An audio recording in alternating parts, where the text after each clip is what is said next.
Hey guys, it's Jasmine and welcome back to my channel. Today's card is going to be another one playing with the Distress Oxide inks, which are a lot of fun. You can do so much stuff with them. So I'm starting out with a piece of Bristol Smooth cardstock that I've run through my die cutting machine using an MFT Wonky Stitches die. And I'm going to go in with the Simon Says Stamp Zigzag stencil and some of this Nuvo embellishment paste. Now this paste is a little different texture from your other texture paste you may have tried. It's a lot more dense and a lot more stiff. And you can do different things with it. It's not just a texture paste. You can also use it as a buffing topper, if you will, but that's a different video. So anyway, going in with the stencil and this Nuvo paste. Now when I open this up, these are mini jars I got from my card kit. I kind of work the paste a little bit in the jar to kind of loosen it up a bit. Because these are more stiff, they're more dense, a little drier, so they're not going to smooth as nicely over the stencil in your cardstock as, again, other texture paste you might have tried. They're not hard to work with, but with these thinner stencils, more flexy, bendy stencils, they can give you a little bit of trouble. So I'm going to use two colors, Pure Platinum and Peony Pink. And as you can see, they're super shiny. They clean up really easy. They're just a little bit of a learning curve to using them. So I work them a bit in the jar, as you can see, and then I smooth it over. And you can blend these. I do blend the pink with the silver a little bit.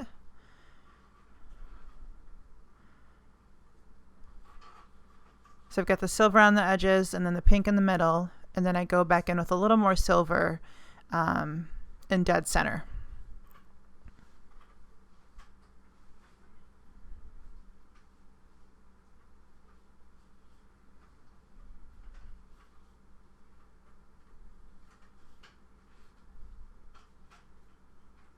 And this is just a plastic palette knife I'm using. You can get them from any art supply store like Hobby Lobby, online, bunch of different places you can get these. They're really inexpensive and they're pretty durable too.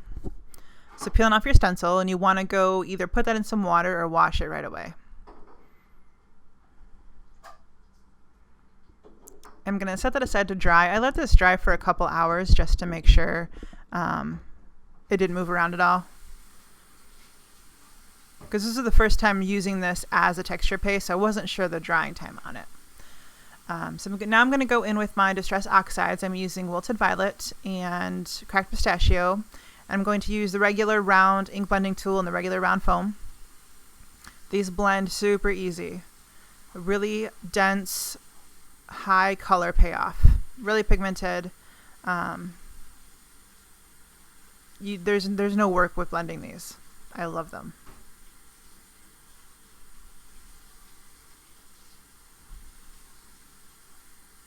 And pink and green are complementary colors, meaning that if you blend them together, you'll get gray or brown, which is not what we're going for in this one. So I want to make sure I clean up my work surface so that I don't get any colors I don't want. So now I'm going with the Cracked Pistachio.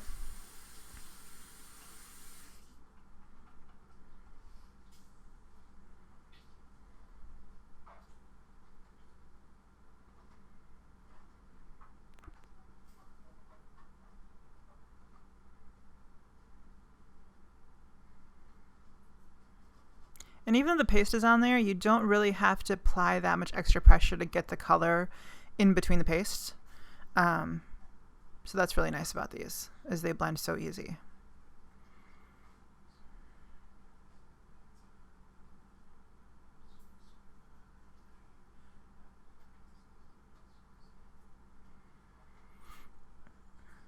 So next we're going to do a little bit of ink lifting after I clean up. And we're going to go back in with the same stencil, but I'm going to change the angle of it so that it doesn't match where the paste was applied. This is a thin stencil, so it's not going to give you exact lines. The water is going to seep through a little bit like it did here, but you still do get the stencil effect on it. And I really liked how this went just a bit grungy. So next we're going to go in with a piece of vellum that I've applied Stick It sheet adhesive to the back of. And the stamp set we're using is by Concord 9th. and it's called Butterfly Beauty.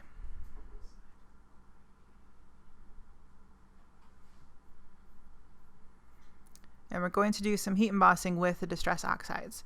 Now these are a hybrid between dye and pigment ink, so they stay wet longer, they have the opacity of the pigment, and it makes them really easy to heat emboss with. You don't have to worry about them drying before you're able to get the embossing powder on them. And this specific stamp set is designed to look like this, a little bit patchy, a little bit airy. It's more of like a watercolor look to the stamp set itself. So I'm going to go in with some Ranger holographic embossing powder because I love how glittery and sparkly this is. I'm going to heat set that. So now we're going to use a W+9 oatmeal cardstock for the card base, and this die cuts the panel about 4 by 5 1/4. So you've got about a 1/4 inch border around the perimeter of the card. It's going to attach that down to my card base using some score tape.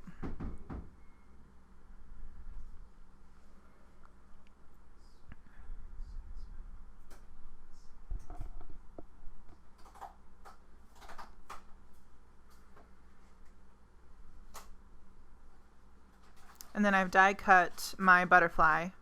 I'm using the matching die set to the stamp set. It's also called Butterfly Beauty die set, Concord 9th.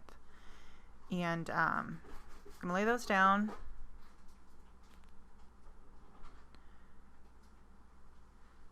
And I recommend using the stick adhesive behind Vellum because you don't see it.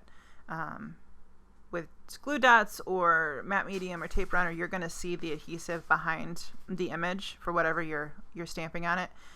So using the stick adhesive makes the whole thing a sticker. Die cuts beautifully, and you don't see it.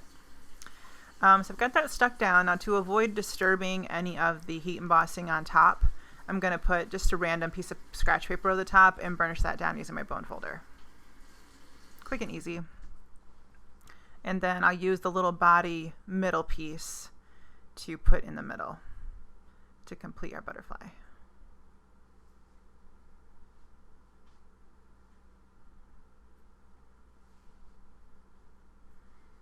And you do have to use some pressure on the stick-it to get it good and adhered, because it's a temporary until you use some pressure on it to make sure it's a full adhesive.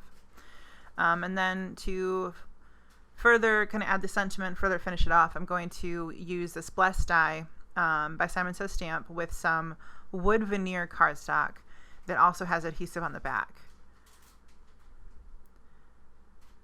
And I wanted to bring in like a natural element, so that's why I used the wood veneer cardstock.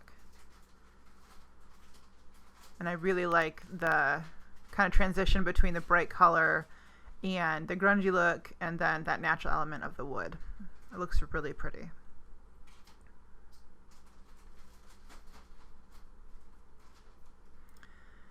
And then to finish it off completely, I've got some sequins by Little Things. This is an ivory mix, that's the title of it. And it's got little stars, little butterflies, and little sequins. And these are clear iridescent, so they catch the light really well. I'm just going to place those with my tweezers and then adhere them with some Ranger Multi-Matte Medium. And I like this medium because it dries matte and it dries clear.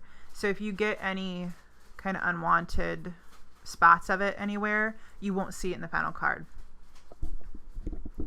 There's that. So if you're looking for sequin mixes for embellishments or shaker cards, head over to her shop because she has an amazing array of beautiful mixes. And you don't have to use them all at once. You can kind of pick and choose like I do, just to add just what you need. And that finishes up the card. So let me know if you have any questions. Leave them in the comments and I will do my best to answer them.